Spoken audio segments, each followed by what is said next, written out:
articula todo el resto del modelo de negocio. Sin decir que las otras cosas no sean importantes, sí quiero ser muy enfática en que la propuesta de valor es la que le da norte al modelo de negocio. Entonces, en esa medida es que es tan importante que esté muy sólida. También quiero reiterar que siempre el Canvas es un modelo, es un formato vivo y que se puede reestructurar permanentemente. Es decir, si en el momento en que discutamos, por ejemplo, el tema de las actividades clave o de los socios clave, asociaciones clave, si eso implica modificar alguna cosa en alguno de los otros módulos, está perfecto. Precisamente de eso se trata el proceso, de ir evaluando paso a paso toda la... O sea, no hay una palabra final. Incluso después de que uno arranca el negocio, empieza a ejecutarlo, en la marcha siguen surgiendo opciones y formas de mejorar la idea de negocio. Bueno, entonces voy a hablar un poco acerca de qué es lo que necesitamos avanzar en el resto del Canvas. Habíamos quedado, la casilla número 4 la propuesta de valor, y hasta ahí ya todos debemos tener pues como elaborado el modelo de negocio. Vamos a seguir con el otro grupo de factores que obedecen más es a lo que es externo, ¿sí? A los factores que son externos y que influyen en la estructuración del modelo de negocio. El primero de ellos es la fuente de ingresos. Dice aquí en la presentación, tienes que tener claro cómo vas a ganar dinero. Al principio pon todas las opciones que se te ocurran. Luego piensa cómo y cuánto está dispuesto a pagar tu cliente objetivo y considera también más adelante qué actividades son más rentables. Punto por punto. Primero, si usted, ejemplo, si yo tengo, yo voy a poner una marca de ropa, entonces voy a poner todas las opciones que se me ocurran primero. Sí, no, entonces yo voy a tener un local, pero también voy a tener productos consignados en tiendas, pero también voy a tener ventas por Instagram y voy a tener una página web para hacer e-commerce, pero también voy a tener personas que vendan por catálogo, ¿cierto? Entonces yo considero todas las opciones que tengo de generar ingresos, ¿sí? Pero luego tengo que pensar cómo y cuánto está dispuesto a pagar mi público objetivo por eso. Es decir, mmm, les he puesto varias veces el ejemplo de Atípica, una marca de ropa que es pintada a mano y todo el cuento, es un asunto muy personalizado. ¿Cuánto está dispuesto a pagar mi público objetivo? Si mi ropa es tan exclusiva y es como una pieza de arte, que es distinto a si yo produzco, eso es una sola ilustración, la reproduzco masivamente y la imprimo en 200 camisetas y cualquiera puede tener una camiseta con ese mismo dibujo, ¿cierto? Digamos que ahí está, es muy distinto lo que el cliente está dispuesto a pagar por un producto que es solamente para él, a un producto muy bonito, muy artístico, pero que se produce en serie, ¿cierto? Entonces, el precio, aunque sí tenemos que considerar cuánto nos cuesta producirlo, también es importante saber cuánto está dispuesto a pagar mi cliente por un producto como ese. Es decir, eh, cuando yo conozco bien a mi público objetivo, yo también puedo determinar realmente qué tan importante es el producto o servicio que yo le estoy ofreciendo y qué tanto dentro de su rango de ingresos, en qué se gasta la plata, qué es importante para él. Entonces yo puedo determinar qué tanto presupuesto de su mensualidad le va a dedicar a un producto como el mío, teniendo en cuenta también que si yo tengo un producto muy costoso, cada cuánto quiero que lo compren, o si yo lo voy a hacer muy barato es para que lo compren muchas veces más, ¿cierto? Entonces, digamos que cuando estamos pensando en esa fuente de ingresos, tenemos que considerar, a veces, sí, hay productos digamos que se posicionan con un precio alto porque están ofreciendo un valor agregado muy interesante, una propuesta de valor muy exquisita, pero entonces cada cuánto me pueden comprar. Mientras que hay otros que tienen, digamos, un modelo de negocio o una un rango de costos de producción y todo el cuento para poder ofrecer un producto más barato, pero que permiten una recompra más frecuente, ¿cierto? Entonces es importante eh, que consideremos pues como cuánto está dispuesto a pagar dentro de su estilo de vida, dentro de sus posibilidades económicas, mi público objetivo por lo que yo le estoy ofreciendo y también cómo está dispuesto a pagarlo. Hace poco, el semestre pasado, unos estudiantes de mercadeo me hicieron un trabajo sobre Cueros Vélez. Cueros Vélez es una empresa genial, tiene un producto de excelente calidad, pero el cuero es caro, ¿cierto? Si uno va a comprar un bolso a Vélez no vale lo mismo pues, que un bolso normal, es muy costoso, es un bolso muy fino, es un bolso muy bueno, muy bonito, pero es muy costoso. Entonces, ¿qué hizo Vélez? Generó su propia tarjeta de crédito, ¿sí? Es decir, para no perder su cliente, él mismo genera su tarjeta de crédito para que lo pueda pagar a cuotas, pero no se vaya sin su producto, ¿cierto? Hay otras empresas que han establecido su plan Separe, hay otras empresas que han establecido pues como suscripciones, por ejemplo, todo este tiempo de esta crisis ha generado, hay un movimiento muy bonito, ojalá lo encontrara yo por aquí a la carrerita, si este internet anda. Hay un grupo de marcas locales que se han unido para generar un comercio electrónico donde tú puedes comprar en este momento bonos de consumo para esas marcas. Es decir, para marcas locales y pequeños emprendedores que no tienen cómo soportar este momento de crisis. Entonces, digamos, hay una marca muy bonita de atuendos, de ropa que se llama Rojo. Rojo es una mujer, es Nuria Cañellas, es una mujer linda, ella teje vestidos, hace vestidos de novia, una cosa impresionante, pero la empresa es ella, o sea, si ella no está tejiendo, no está vendiendo, no está produciendo. Entonces, en este momento, obviamente, se está viendo afectada por todo lo que está pasando. Incluso en estos días publicó en sus redes sociales que estaba muy triste de pensar que tal vez Rojo pudiera morir en medio de esta crisis y tanto tiempo y tanto esfuerzo que ella ha invertido en su marca.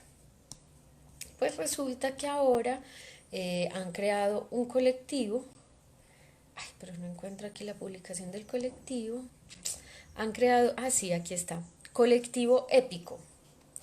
Colectivoépico.com es un grupo de marcas que están, dice Colectivo Épico, Unión, Fuerza e Innovación. ¿Cómo funciona? Somos un marketplace colaborativo del sector de la moda sin propietario y sin ánimo de lucro. Esta iniciativa busca incentivar la comercialización de bonos que beneficiarán el flujo de efectivo para las empresas y así poder sortear sus costos fijos, nóminas y minimización de impacto económico de la situación actual. ¿Cómo funciona? Date una mirada por todo, analiza cada marca, seguro encontrarás una que llegue a tu corazón. Paso 2, analiza la compra de todos los bonos que quieras, no te preocupes, no tenemos límite de compra. Paso 3, recibe en tu correo electrónico todos los detalles de la redención de tu bono, el cual podrás usar una vez superada la contingencia.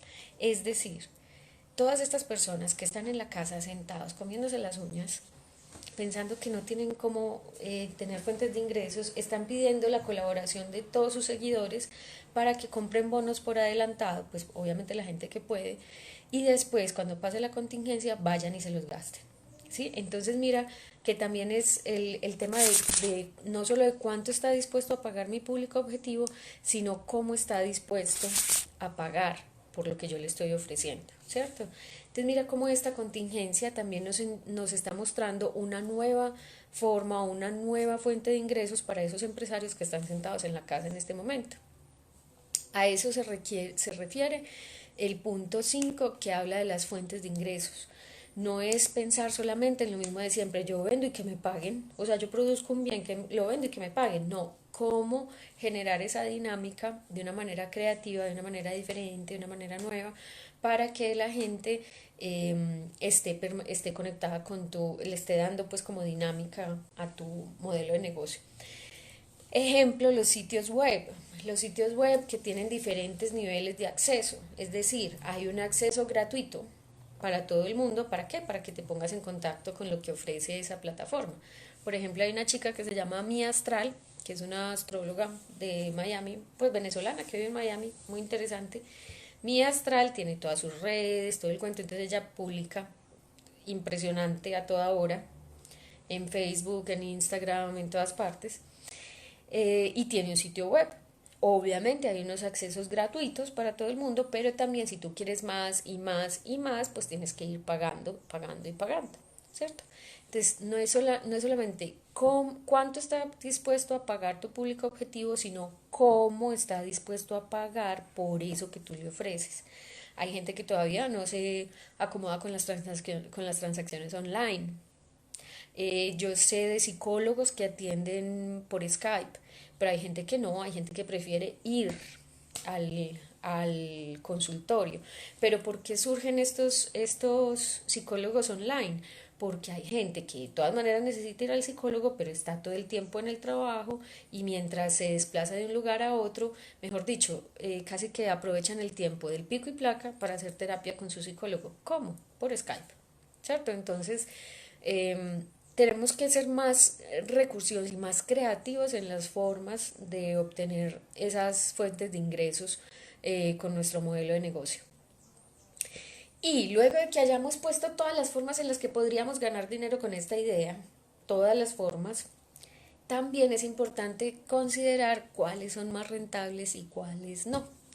Yo creo que se los empecé a mencionar un poco en la clase cuando yo trabajaba con unas socias en una empresa que se llamó Metanoia.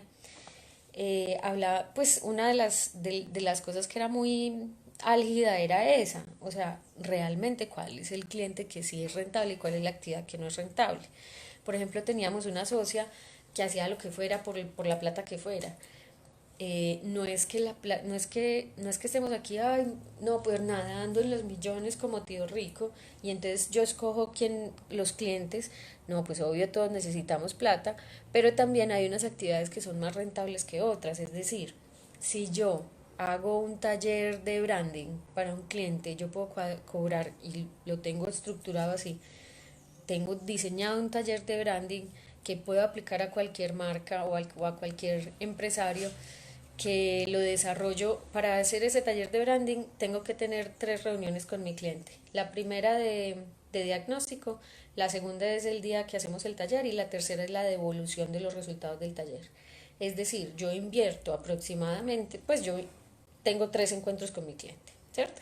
Ese taller dura todo un día y yo me demoro como máximo una semana en, de-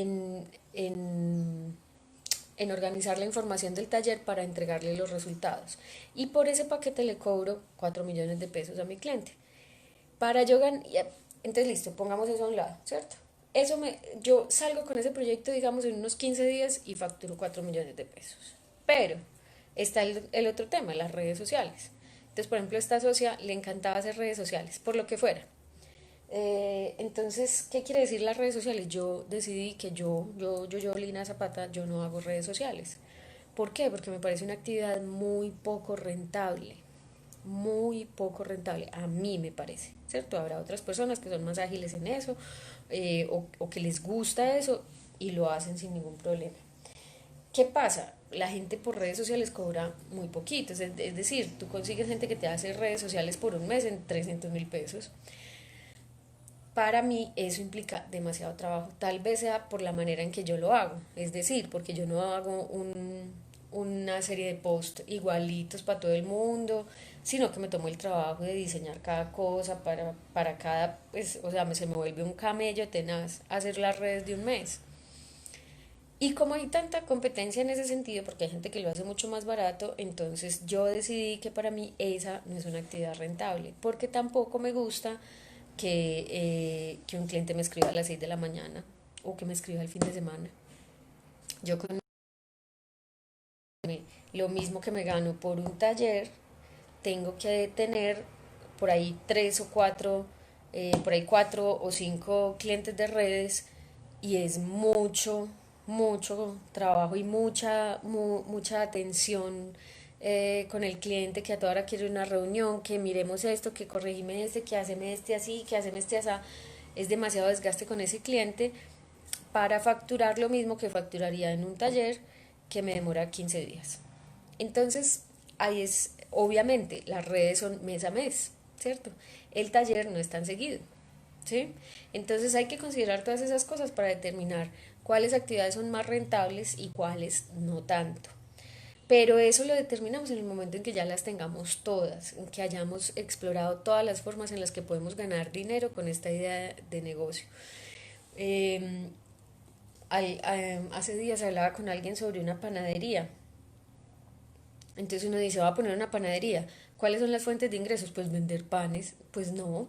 Yo también puedo ofrecer clases, puedo vender insumos, puedo vender la masa lista para que otros la horneen, puedo, o sea, hay muchas otras formas de generar ingresos y eso es en lo que les pido que seamos muy creativos, en pensar nuevas formas de obtener dinero a partir de esa idea que estamos proponiendo. Bueno, el siguiente módulo habla de los recursos claves. Digamos que aquí es donde sí quiero que vayamos a la minucia, al detalle. ¿Qué necesitas para llevar a cabo la actividad de tu empresa?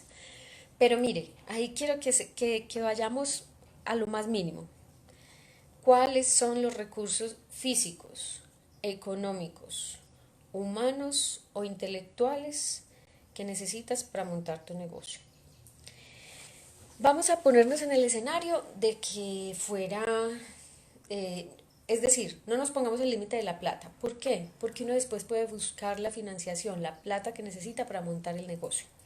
Así que no hagan este listado de recursos clave con su bolsillo de hoy, sino con las necesidades de su negocio, que después nos encargamos de dónde sacar la plata. ¿Sí o no? ¿Cómo así? Bueno, yo voy a poner una peluquería. Bueno, ¿qué necesito para poner esa peluquería? Necesito un local, necesito equipar el local, entonces necesito cotizar los módulos, las sillas, secadores, planchas, surtido de todos los productos que uno usa en la peluquería. Tengo un recurso, bueno, físico, ¿qué más necesito? Necesito teléfono, internet, necesito un computador para la recepción, o sea, necesito que vayamos al detalle. Recursos humanos. Entonces uno diría, pues peluqueros y una señora que haga los tintos, porque no me imagino el peluquero yendo a la cocineta a servirle un tinto a la clienta, o el peluquero barriendo los pelos y las clientas sentadas en el sillón esperando que las puedan atender. Obviamente hay diferentes eh, niveles o diferentes tipos de peluquerías, pero por ejemplo,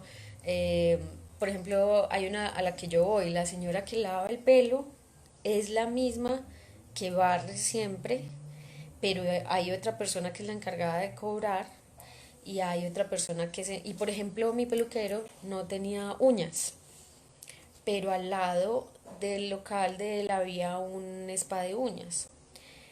Eso se volvió una alianza estratégica para que todas las clientas de este que estaba más posicionado fueran a las uñas acá, que apenas estaba empezando. Entonces ellos hicieron una negociación por un porcentaje porque las clientas de aquí que se iban para acá o que atendían, pues que atendían porque eran clientas del peluquero, ahí había una utilidad compartida, ¿cierto? Se beneficia la peluquería porque no tenía uñas, por chiquita, pues por estrecho el local, y se beneficia la del spa de uñas porque esta peluquería tenía mucha más tradición y muchos más años y clientes muy fijos. Entonces, miren que los recursos clave a veces nos empiezan a derivar qué cosas podemos terceriar, que es el punto 7, pero me devuelvo al punto 6. Entonces, los recursos humanos, algunos que me dicen, no, profe, entonces por ejemplo, ¿qué es lo que soluciona un coworking? Un coworking te soluciona muchos de los aspectos físicos y humanos que necesitarías. Es decir, tú no tienes que contratar una secretaria, está incluido en la mensualidad del coworking. Tú no tienes que contratar personal de aseo, está incluido en en la mensualidad del coworking. Tú no tienes que pagar internet ni servicios, está incluido en en la mensualidad del coworking. Entonces ahí miren que ese modelo de esos espacios compartidos de trabajo nos muestra claramente el tema de recursos clave. ¿Qué necesito yo para operar? ¿Qué puedo terceriar? Es decir, me cuesta más a mí montar una oficina que pagar una mensualidad en tal parte por una oficina super full, ¿cierto? ¿Cuáles son los recursos intelectuales? Entonces, volvamos al tema de la peluquería. No se trata solamente de montar una peluquería. Si yo quiero el mejor colorista, el que haga los mejores colores en el pelo, entonces ese es un peluquero que no me va a cobrar lo mismo que cualquier persona que se pille, ¿sí? Entonces, por ejemplo, sigo hablando de mi peluquero tiene unas estrellas, ¿cierto? O sea, tiene unos que son los top y tiene otros que ayudan cepillando, planchando y todo el cuento, ¿cierto? Entonces, miren que los recursos intelectuales, por ejemplo, mi peluquero es profesor de una escuela de, de una academia de belleza y ha participado en concursos y hace giras internacionales y todo, entonces él es una estrella, wow, ¿cierto? Pero también el que él forma se vuelve otra estrella de su peluquería. ¿Sí me hago entender? Entonces el recurso intelectual es muy importante porque él no solamente eh, contrata peluqueros cualquiera, y el que él ha formado se convierte en otra estrella dentro de esa peluquería porque si él es el único que puede atender con esa calidad, entonces no va a poder tener tantos clientes, o sea, mejor dicho, su agenda se va a colapsar. Tiene que tener más como él, pero los tiene que ir formando y los tiene que ir promocionando de manera que ya la gente también, aunque no esté disponible el titular, ellos también son una buena opción.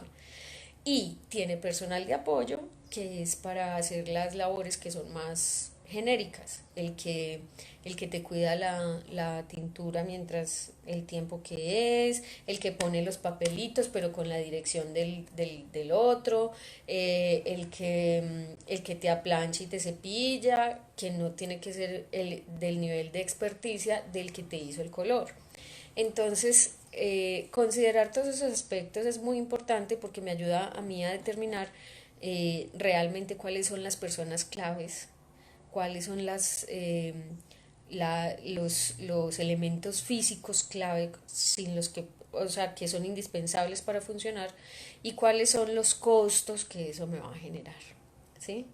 Es decir, yo tengo unos amigos que tienen un restaurante. Esos amigos necesitan un plante cada fin de semana para el mercado. ¿Por qué? Que son mis amigos de Santa Elena. ¿Por qué?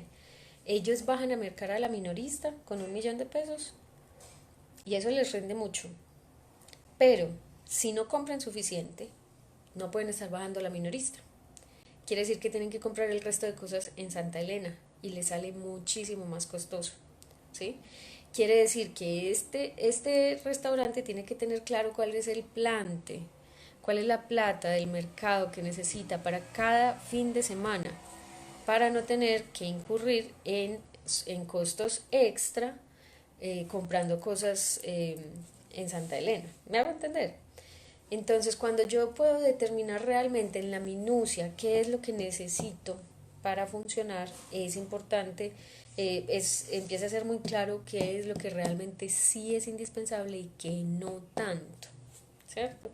Cuando yo, por ejemplo, aquí me gusta hablar de los gastos hormiga.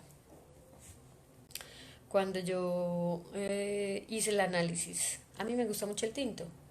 ¿Cuánto me cuesta a mí un tinto en la cafetería? Me cuesta 1.800 pesos. ¿Cuántos tintos me puedo tomar yo en el día? 6, 5 pues.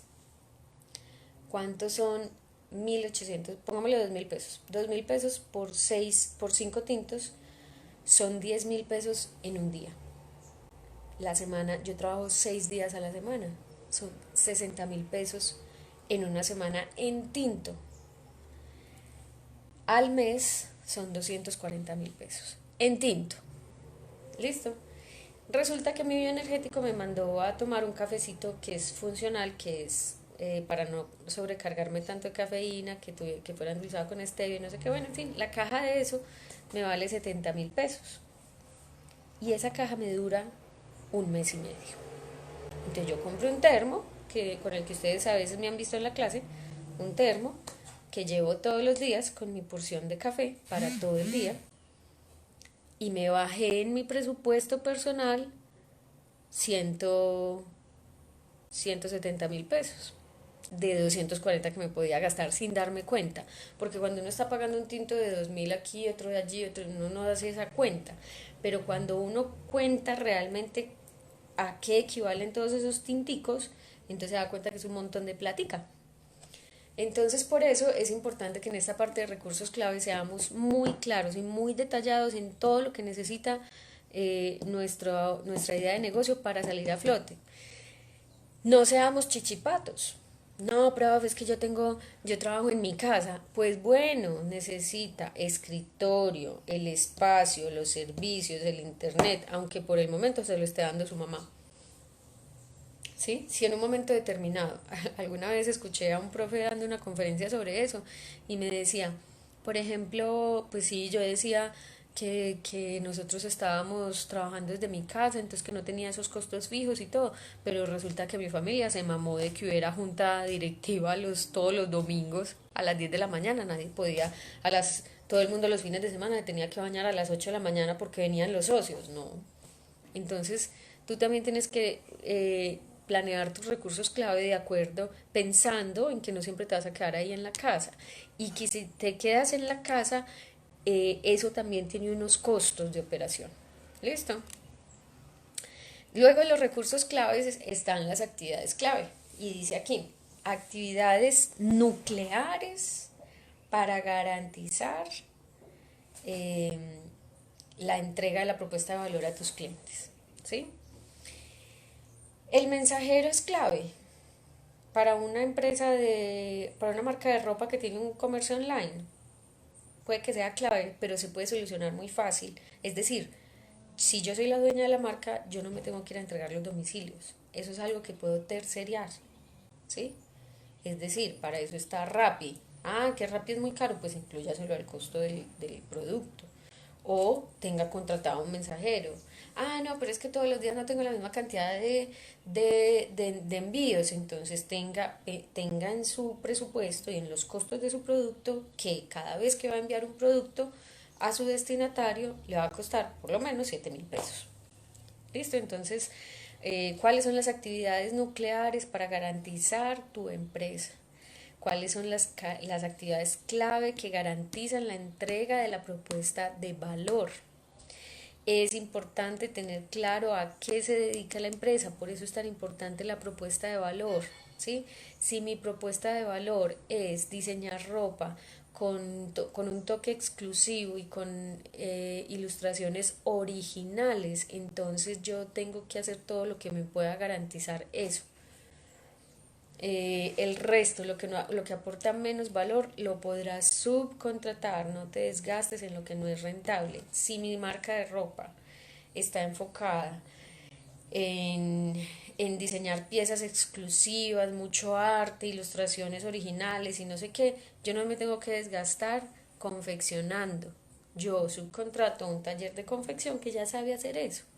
Yo no tengo que ir a vigilar las operarias, cómo están cosiendo, si esta costura les quedó torcida o derecha. No, yo le pago a un taller de confección para que me entregue todo, perfecto, pero es que el taller de confección se dedica a eso, ¿sí? Entonces muchas veces creemos que por estar ahorrando costos, nosotros hacemos todo. No, yo hago todo porque yo entrego todo en mi moto. Pero entonces, ¿cuál es la actividad medular de tu empresa? Si tú lo que tienes que estar haciendo es diseñando más estampados para tu ropa, no puedes estar perdiendo tiempo llevando a domicilio una entrega, ¿sí?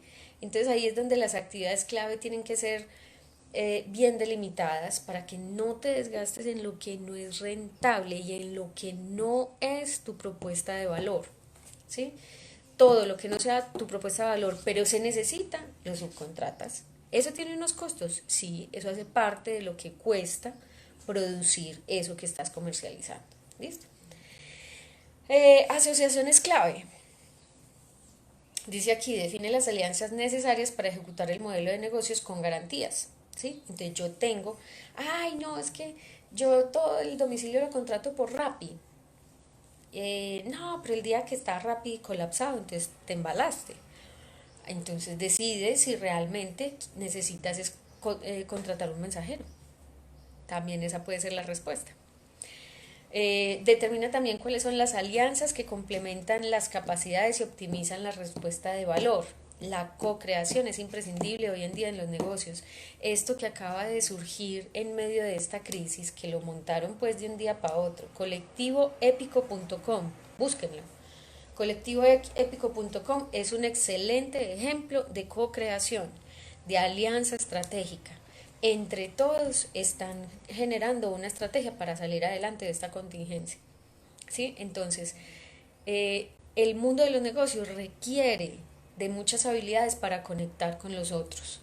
Por eso cada vez que un diseñador me dice, no, profe, es que yo voy a trabajar solo, yo no quiero relacionarme con nadie, yo no quiero aprender a hablar en público, lo que pienso es, no sabes mañana con quién necesitas interactuar para poder proyectar tu trabajo, para poder hacer más rentable tu trabajo, para poder tener más dinero si eso es lo que quieres, para poder mejorar tus condiciones.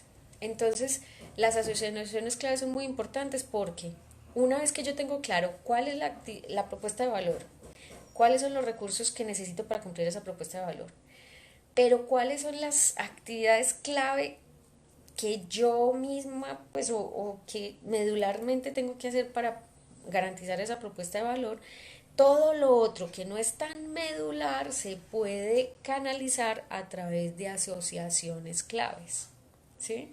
Es decir, cuando yo decido contratar un coworking, estoy haciendo una asociación clave. ¿Para qué?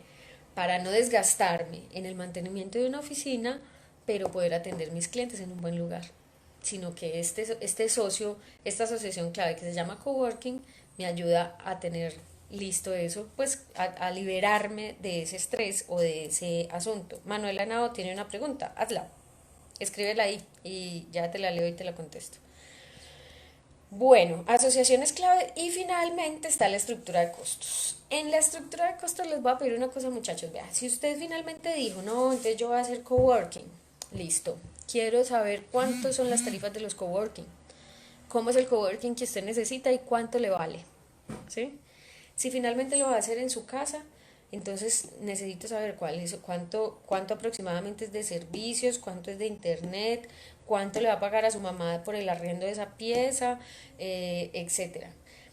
El semestre pasado algunos estudiantes me decían que profe, vamos a montar una casa, vamos a montar la oficina en una casa, no, pero en una casa vieja que probablemente sea patrimonio cultural, el arriendo es muy costoso. Yo les puse a averiguar por las aplicaciones de bienes raíces a que vieran cuánto valía, por ejemplo, arrendar una casa en Prado Centro y valen 6 8 y 10 millones de pesos. Entonces, ojo con, o sea, lo que quiero es que aterricemos en cuánto vale eh, de verdad montar esa empresa hoy. ¿Sí? Montarla y operarla siquiera 2 o 3 meses, porque si usted tiene la plata solo para un mes, en un mes se gasta ese mes haciendo vueltas y logística, pero pero por lo menos que usted tenga pensado que la empresa se vaya manteniendo siquiera 3 meses, aunque si me oyen los financieros me matan, pero espero que usted tenga siquiera 3 meses a salvo para que pueda empezar a producir. Si va a tener una empleada del aseo, entonces ¿cuánto vale tener esa empleada? Una cosa es que el salario mínimo sea 900 yo no sé qué y otra cosa es cuánto le toca pagar al empleador de seguridad social por ese empleado. ¿Por qué? Porque si usted no afilia a ese empleado, se cae como yo por unas escalas y tiene una incapacidad de 6 meses que tiene que asumir usted. Entonces, quiero que vayamos a esa estructura de costos a la minucia. O sea, voy a tener una oficina. voy a tener un coworking, ahí está todo, pero voy a tener una oficina y voy a tener empleada del servicio, así venga por días. Si viene por días, también tengo que considerar la seguridad social. Entonces tengo que comprar café, jabón para lavar los baños, trapeadora, sí, o sea, todo, todo lo que necesita para empezar esa empresa y todo lo que necesita para producir. El ejemplo de mis amigos, o sea, mis amigos puede que no siempre que no siempre están, o sea, algunas veces sí tienen todo ese plante para iniciar sus labores del fin de semana y otras veces están corticos. Entonces, sencillamente el plante de ese negocio son 2 millones de pesos por fin de semana. Es decir, la caja menor de ese negocio es de 2 millones de pesos y no se negocia. Eh, ¿Cuánto le valen los meseros? ¿Cuánto le valen las cocineras? ¿Cuánto le valen los servicios? ¿Cuánto valen las... ¿Sí? ¿Y cuánto vale ese mercado que necesitan para operar ese restaurante durante el fin de semana? Entonces quiero que vayamos a la minucia de los detalles de los costos que implica poner en marcha esta idea de negocio. Y Manuela Henao me pregunta, ¿se puede tener en la propuesta de valor como dos aspectos? Nosotros somos una agencia creativa para freelance, pero también queremos darle curso a los freelance. ¿Se pueden juntar esas dos o mejor solo una?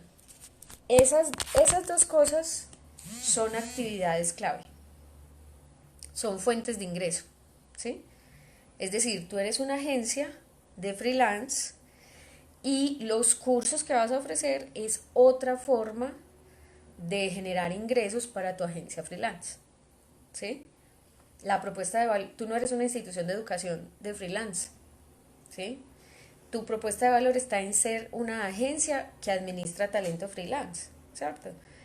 Los cursos son otra fuente de ingresos de la agencia. ¿Listo?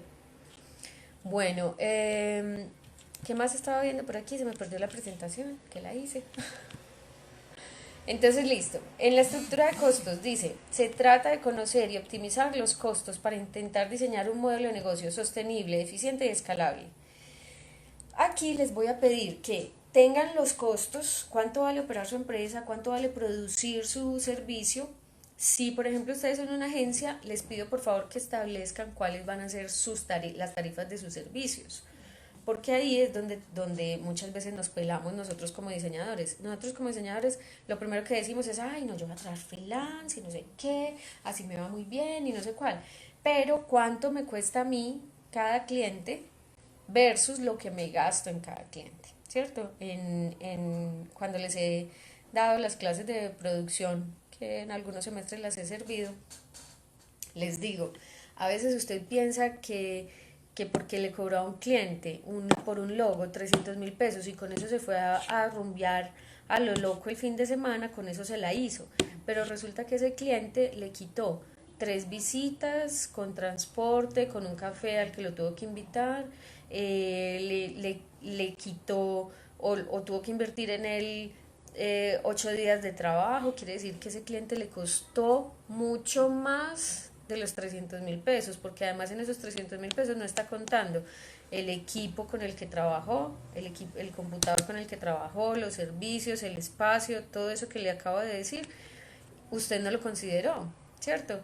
Que usted no lo considere no quiere decir que eso le cuesta, eso sí le cuesta. Entonces, cuando usted hace un logo por 300.000 pesos, usted está perdiendo plata, aunque parezca que no la perdió, sino que con eso se fue de rumba. Pero en realidad lo que está pasando es que está perdiendo dinero. Profe, tú has dicho que teníamos que hacer una infografía, ¿esa te la mandamos o la publicamos? No, queridos, yo les abrí una carpeta en el Drive que ya les compartí y ahí van a poner la infografía, ¿sí?